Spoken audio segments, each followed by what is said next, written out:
Shalom bien-aimés dans le Seigneur, notre méditation du jour s'intitule « Ne frustrez pas la grâce de Dieu ». Nous tirons notre texte dans Luc chapitre 1, le verset 38, qui nous dit ceci. Marie dit, « Je suis la servante du Seigneur, qu'il me soit fait selon ta parole. » Et l'ange la quitta. Alléluia. La grâce de Dieu est un charme divin indéfinissable qui repose dans votre vie afin de vous donner à justice des bienfaits exceptionnels. La grâce de Dieu est la raison de ces grandes bénédictions dans votre vie. Lorsque vous êtes conscient de la grâce de Dieu dans votre vie et que vous vous laissez aller à sa capacité d'action dans vos affaires, vous serez étonné de découvrir à quel point vous pouvez réussir et être splendide dans ce monde. Il y a des choses que, peu importe vos efforts et votre volonté de réussir, vous ne les aurez jamais. Seule la grâce divine vous les donnera. Cependant, plusieurs personnes frustrent la grâce de Dieu dans leur vie. Ces personnes croient et confessent des paroles telles que « Je sais que je ne mérite pas un poste aussi juteux dans cette boîte. Je sais que les bonnes choses ne sont pas pour moi. Je sais que je n'aurai pas un bon mari ou une bonne femme dans mon mariage. Je sais que je ne suis pas qualifié pour être heureux et comblé dans la vie. Je sais que Dieu peut faire des grandes choses, mais pas pour moi.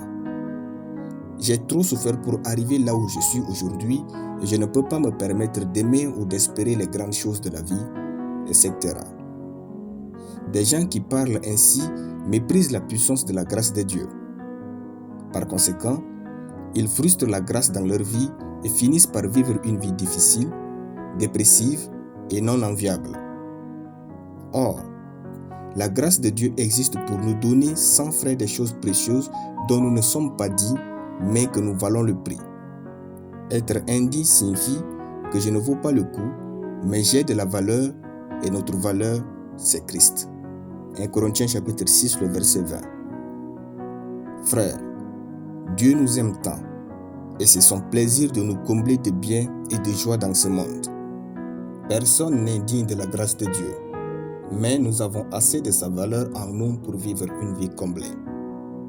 Comme Marie, lorsque la grâce de Dieu vient à vous avec de grandes et meilleures choses, croyez et dites « Je suis la servante du Seigneur, qu'il me soit fait selon ta parole. » Ne frustrez jamais la grâce de Dieu dans votre vie. Laissez-la vous emporter où elle voudra, laissez-la vous donner ce qu'elle voudra. L'abondance dans ce monde est votre droit et votre lot en Christ. Alléluia. Nous allons prier.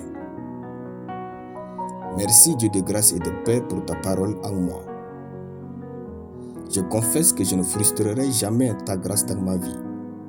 Je la laisserai m'emporter où elle voudra et me donner ce qu'elle voudra. Je déclare que je suis comblé, splendide, plein de perfection et de beauté, au nom de Jésus. Amen. La lecture biblique en une année, Éphésiens chapitre 1 à Éphésiens chapitre 3. Soyez bénis, c'était le pain du ciel.